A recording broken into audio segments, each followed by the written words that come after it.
तेव्हाच्या नेत्यांच्या राजकीय दबावापोटी क्लीन चिट नंतर घायवळला पासपोर्ट मिळाला। कुणाचा दबाव होता? निवडणुकीत घायवळांनी कुणाचं काम केलं? फडणवीसांकडून सवाल उपस्थित। सुजय विखेंसाठी मुख्यमंत्र्यांच्या सभेत सचिन घायवळ व्यासपीठावर। मुख्यमंत्र्यांनी भाषणाआधी सचिन घायवळचं नावही घेतलं। रोहित पवारांनी व्हिडिओज दाखवला।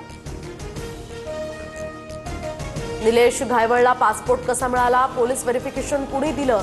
अमित शहांकडे मुद्दा मांडणार सुप्रिया सुळेंची माहिती।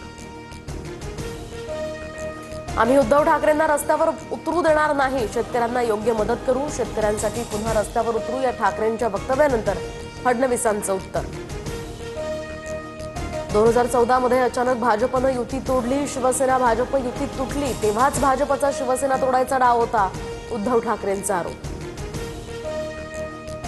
तर उंबरठा न ओलांडणारे आता हंबरडा फोडतायत। उपमुख्यमंत्री शिंदेंची उद्धव ठाकरेंवर टीका। तर 50 खोके घेतलेल्यांकडे 50,000 हेक्टरी मागतोय, उद्धव ठाकरेंचंही उत्तर। हा माणूस आपल्याला दगा दिल्याशिवाय राहणार नाही, अनंत तरे म्हणाले होते। उद्धव ठाकरेंची उपमुख्यमंत्री शिंदेंवरही टीका। तर हेलिकॉप्टरनं शेतात जातात, भाजी कापतो की रेडा कापतो माहिती नाही, ठाकरेंचं खोचक वक्तव्य। स्थानिक निवडणुकीमध्ये शक्य तिथे युती करणार, मात्र स्वतंत्र लढलो तरी मित्रपक्षावर टोकाची टीका न करण्याच्या सूचना मुख्यमंत्री फडणवीसांकडून स्पष्ट। हेवी दावे ठेवू नका, नागरिकांची कामं पूर्ण करा, तरच लोक तुमच्याकडे समस्या विश्वासानं घेऊन येतील। पालिका निवडणुकांच्या पार्श्वभूमीवर शिंदेंचा पदाधिकाऱ्यांना कानमंत्र। महायुती म्हणूनच निवडणुका लढवायच्या आहेत, मात्र काहींकडून आमचा छळकपट करण्याचा प्रयत्न, संजय शिरसाटांचं मोठं विधान।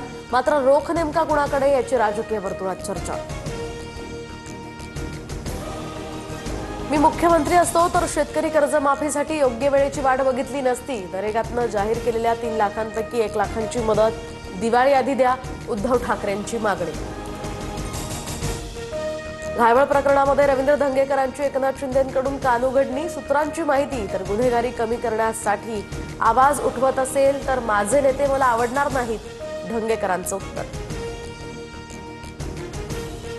धंगेकरांच्या बॉस सोबत बोलणार, धंगेकरांच्या प्रश्नावर फडणवीसांचं उत्तर। तर आता आपण काँग्रेसमध्ये नाही हे धंगेकरांच्या लक्षातच येत नाहीये, अजित पवारांचाही टोला।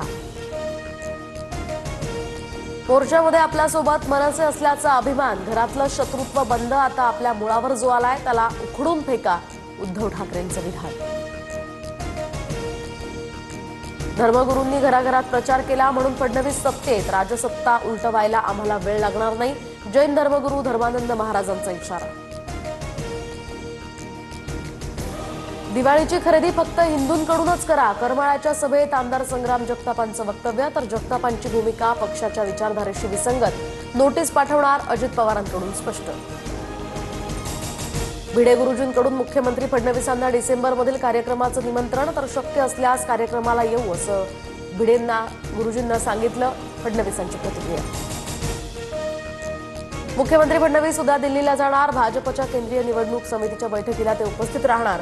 बिहारमधील जागा वाटप आणि उमेदवार यादीवर शिक्कामोर्तब होण्याची शक्यता।